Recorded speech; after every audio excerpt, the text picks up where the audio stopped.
Awa mụrụ m egwu na Lambieri Bongo Ripera Musically Mbieri Feson onye nchụaja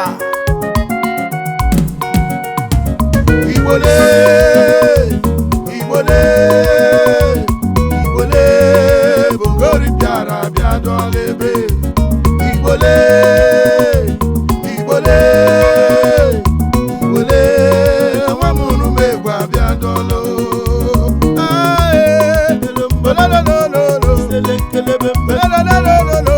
Bongo Ripera nwa Mbieri Musically Mbieri Feson amụ nọ n'ọgbọ apaliela n'ume egwu m ejeju ubeji okporo asị mụ n'elu ụwa onye nụrụ ibe ya nọrọ mmiri atalata n'elu ụwa asịkwa mazụ anwụla mụ ndụ mmiri ndụ azụwe nwoke nụrụ ma nwaanyị nụrụ ụkọrọ nọrọ ọgbọbịa nụrụ oke nọrọ nwa ha nọrọ onye mela nwụju asị m onye nwụkwala nwụ onye ọbụla nwa mgbe oge ya rurue n'elu ụwa ndọma ahụla Bongo Ripera enwere ndọma ma nwere mma ndọma ndọma ndọma ahụ chi tụrụ chọọ ha mma ndị ahụ Chineke biri akụ bi ụba enwere ndọma ma nwere mma ndukwu ndukwu ahụ chi tụrụ chọọ ha mma asị mma wila nwa ọnọdụ enwere ndọma ma nwere mma ekele ma nnụ magoro m ahụ chi tụrụ chọọ ha mma ala Igbo ji nne m ọnụ enwere ndọma ma nwere mma na-emekara aka ndị enigorego ahụ chi tụrụ chọọ ha mma ije aha ije aha aha ọwụ onye ri ha na-eri ihe ọrịmma elele enwere ndọma ma nwere mma onye nwụrụ anwụ na-etoja ndị ahụ bụ ndị enyi Bongo Ripera ndị agwamanwa mrana ndị agwamanwa okwurele ndị ahụ philanthropist ndị ahụ mejeje mba asị m ekele nwo dịla nwo onye ri ndụ meme nga anyị enwe mejara eme mma ụwa mrana anyị ewu ụmụ Igbo ndị gbaghara ego ụmụ Igbo ndị eji kash ndị ahụ eji eri akụ ndị eji eri akụ abịa akụ ndị eji enye mmanị ndị chi tụrụ ugo ndị ahụ Chineke biliwanyị ha eri ụwa ahụ ha eri enyi ibe enye agbata obi awụghị ụwa itelo ndị chi gọziri agọzi ndị nwere obi chọọchị ụmụ Jizọs Kraịst ụmụ Igbo ndị butere ike n'ala Igbo ụmụ Igbo ndị kara aka ndị agha anyị eji eje mba ndị japụ mba rifọ nri ụmụ Igbo ndị chara acha ka nkwụ ha bata n'ala Igbo ebe ọ wụle nwụrụ ọkụ ndị ahụ ji etinye ọkụ ndị aja chọkwa ihe ndị ewu ndị enyi Ripera enwere ndọma ma nwere mma ndị ewu ndị ma nwa kwana asị m ọgarịrị ya mma na-eke enwere ndọma ma nri ya mma n'orie nri ya mma n'afọ na mgbọ ndị eji ebi ime iwa imeri enwere ndọma a na-atịla m aka aja piga m ego chai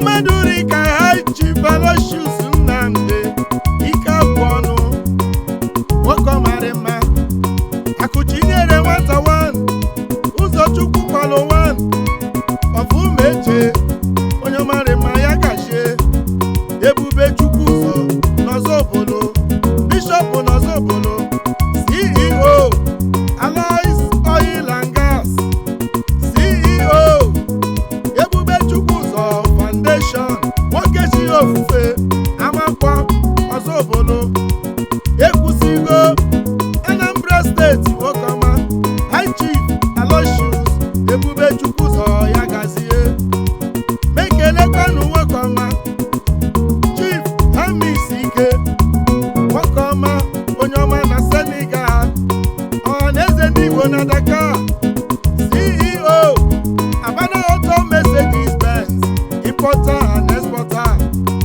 all kinds of motor parts na Dakar, Senegal. Ọ̀pẹ́bí ṣèmẹ́gà yàwùyé, ụwa na-ahụ oja gaga. Agụ na-eche mba, one n'Enugu, nwoke ọmarị mma. Agụ na-eche mba, one na Senegal. Ojule Bongo na Dakar, Senegal. Biko kelela m nwanyị gị, Lolo Beatrice Uchechukwu. Ugezu mba, nwanyị ọmarị mma. Ndị awụ ndị eze agụ, Enugu steeti na Anambra. Ya gajiela nnụ ndọma ndị kara aka. Anụ owu nnukwu Bongari bịara ekelela. Mekele Aji Vanselem Chukwu bụ ọgụ m nwosu oke ọma kara aka. Akegbucho nwa na ntụ eke Asian Kingdom oke ọma. Ike dị ọha mma one na Bamako Mali. Chairman Chief Executive Chinase Holdings Limited. Chairman Chief Executive Genhab Investment Limited. Onye ọma kara aka. Chairman Chief Executive Ansco and Sons Limited. Ikeji Aba nwoke ọmarị mma. Ikeji Aba one of Blue Diamond Club Bamako Mali. Image maker Igwe Bamako ya gashie. Ex-president and patron Odimo Progressive Community Bamako Mali. Ex-president and patron Nigeria Traders Association Bamako Mali. Nwokoma Ikara Kishirike, President General ndị Igbo Progressive Community Bamako Mali. Ọgaranya kara aka. Founder Idato Nation Mali chapter nwoke ọma. Gbanwenye Ụmụnze Village, Nwakwume Autonomous Community na Ntweke Asian Kingdom, Idato South Imo State. Ọgaranya kakwara aka. Chief Jude Osita Chiagha, ọgaranya onye mayarị mma. Jude 190 nwoke ọma. CEO Jude 190 Companies. CEO Jude 190 Motors Papers. Importer and exporter nwoke ọmarị mma. Jude 190 Estates Management and Lodgings. CEO St. Jude Academic Nursery Primary and Secondary Schools. CEO Jude 190 Importer and Exporter Agencies Nigeria Limited Mokama Da Ikaraka. CEO Jude 190 Brake Parts Both Cars and Trucks. CEO Jude 190 Worldwide Incorporated Mokama Eze Chimeleze one of Imeziowa Ojimonte Bongo Eze Afojuru Vice President ndị ọdịmma United Friends Club, Member G7 Club Mali. Nwoke ọmarị mma. Kelela m nwanyị go, Lolo Mrs. Kelechi Florence Chiagha, nwanyị ọma mara mma. Ọmaobi dị ya, Mama Chidalo, ndị eze agụ Iwudu Enugu Steeti, na-eni kara aka. Anụ owu na-ere mma. Jude 190. Wele maka Ogbuefi Obinna si Okonkwo, Obi Coastal Road na Gambia. Obi Coastal Road Gambia nwoke ọma. Ezi nwanyị na-eso n'Enugu Ajiji ekwusigo. Anambra Steeti ọgaranya ọ gara ere gị mma. CEO Odimas Concept Nigeria Limited. CEO Obi Okonkwo Investment Nigeria Limited. CEO Obilong Global. CEO Sidon Investment. Sidon Iwe onye ogelega. Go dealers in all kinds of auto spare parts.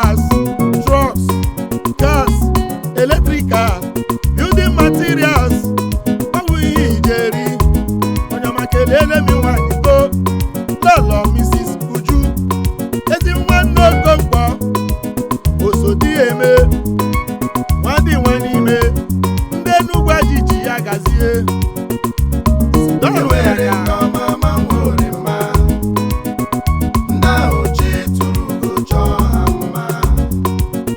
ole maka Chief Ikechukwu Peter ịbụ ọkamma World Lamp International onye ọma kraka omimi wenu Nnewi Iyaba ọkụdakolo dike Anambra ịkara aka ọgaranyarị mma CEO Peter Lamp Plaza dealers on all kinds of motor and truck lamps and parts.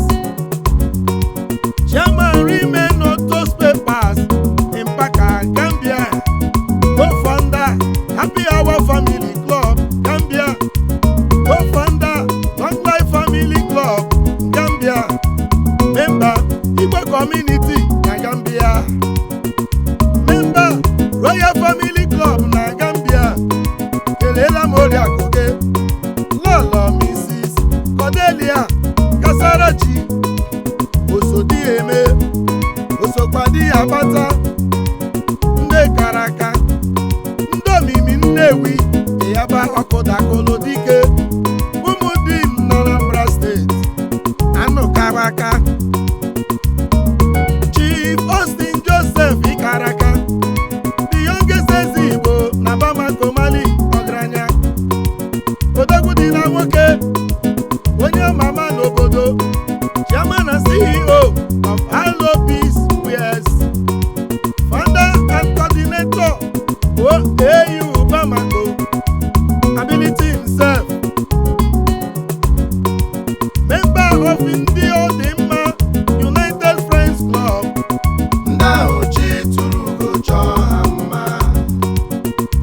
member and patron alumni seat of wisdom Orumba South local government Umeze member Anambra Progressive Meeting na Mali yana nwanyị ọma lọlọ Mrs. Jennifer Joseph JJ lọlọ youngest eze Igbo na Bamako asị mekele nwa gị nwoke Akachukwu dị ya eze nna ya odogwu nderema ndị Orumba South local government Anambra ite ụmụ onye ka mma Anambra ndị Orumba South local government area ite ụmụ onye ka mma na Anambra steeti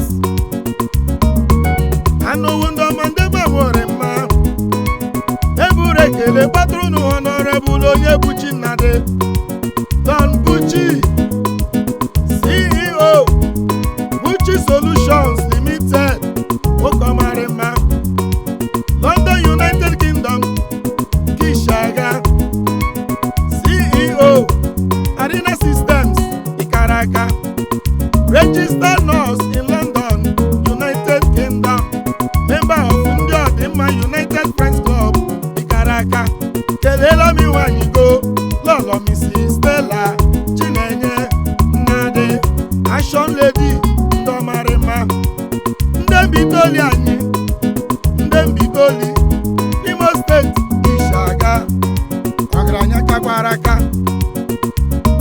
ole maka High Chief Obinna Tochukwu Ihegbu Obi Kubana adreesị ndị ọba niile Chief Executive Officer of the Visa Club CEO of Cubana Hotels Limited yana nwanyị ọma lọlọ Mrs. Ebele Ihegbu ndị ọba Idemmili South na Anambra ndị ewu ndị gbanwerema ndị ejeri akụwe ndị ewu ndị n'igbe ego ndị ma nwa gwaga Chief Theophilus Ọnụegbu Prince Teko Worldwide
orphanage na Côte d'Ivoire. Una makelele me wanigo Mrs. Mavi Valencia Theophilus Onegbu Agụnwanyị na Côte d'Ivoire. Ndị Obogwe Ụmụnwako Community Ọhaji Imo State. Obo nyere mma Eko worldwide ya gashie iwe ọgaranya kakwara aka. High Chief Dr. Emeka Okonkwo Wanayeze one of Uli Imoni, CEO of 5-Star Music, CEO Odisa Nigeria Limited, CEO Emi Cargo and Shipping Services Nigeria Limited, CEO Mary International Limited. Mokoma Kelela me wanike Lalo Mrs. Juliet Okonkwo Nduli Yala Anambra State. Anu Nderema Ndema Wakwaga. Mekele Chief Joseph Ebere Ezokafo Joey Zaza Ekunobia Chief Executive Officer of Jesco Nigeria Limited, founder of Jesco Oil and Gas. Mokoma Shokulobia Agot Anambra State. Ograni Kakwaraka Bongo Ribiare Kelela. Mekele Chief Pascal Chibiko Kechukwu Cubana Chief Priest Anye Jaga, General Manager and Co-Director of the Cubana Group, Cubana Leisure Ikaraka. Kelela mi wanyigo Lolo Mrs. Anonoso Njego Okechukwu, CEO of the Angels Bar and Grill. Ndị awụ ndị ọsụ n'Imo State Kanyi. Machimekele Mr. Ifeanyi Daniel Udogachi Igwe Amaris, proud son of late Chief Daniel Ndubisi Ikonye Jama, importer and exporter, Chairman Agata Progressive Union, Anambra National Patron, member Oganigwe Club Mokoma, member Dakar Pioneers na Senegal, member Dakar Entrepreneurs Mokoma Rema, Mayor of Amaris. Kelela me wanyigi Lolo Mrs. Chidimma Doris Ifeanyi Daniel Ojugo nwanyi Udokachi nwanyi ọmara mma. Ndị awụ ndị Ngwa Igbo Ukwu Agwata Anambra State. Udogachi Amaris nwoke ọmachikwa mọgarịrị gị mma iwe ọgaranya kara aka. Enwere ndị ọma ma nwere mma, ndị ahụ chi tụrụ ugo chọọ ha mma. Mr. Iwunze Uche Nesin Nwokoma enyi udo ka mma ya gashie ọkwa gị shimara shi ya gbọma. Enyi udo ka mma wan Achimbieri Nwokoma. Uche Bowas na Portugal, mmadụ ọha na India, Uche Mbaye na Senegal, Nwokoma enyi ọha na Cyprus. Ndị ahụ chi tụrụ ugo chọọ ha mma. Ọgbakari Oji wan mmejọ yọwa nke izizi na mba Afrịka niile.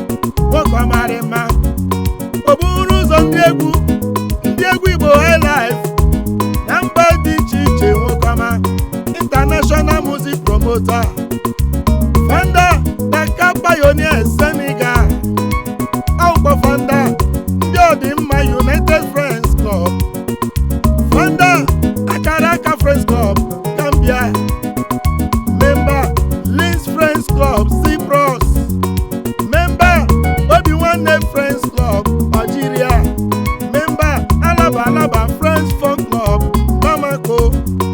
Kelela mi wanyigi Lolo Mrs. Iwunze Mary Blessing Ọgadimma Nwokoro nwanyi ọma. Eze nwanyi enyi udo ka mma. Ndị awụ ndị Mbitoli ala mberi jige mọnụ. Enyi udo ka mma. Ole maka Mr. Uchenna Emmanuel Eleyasu Uche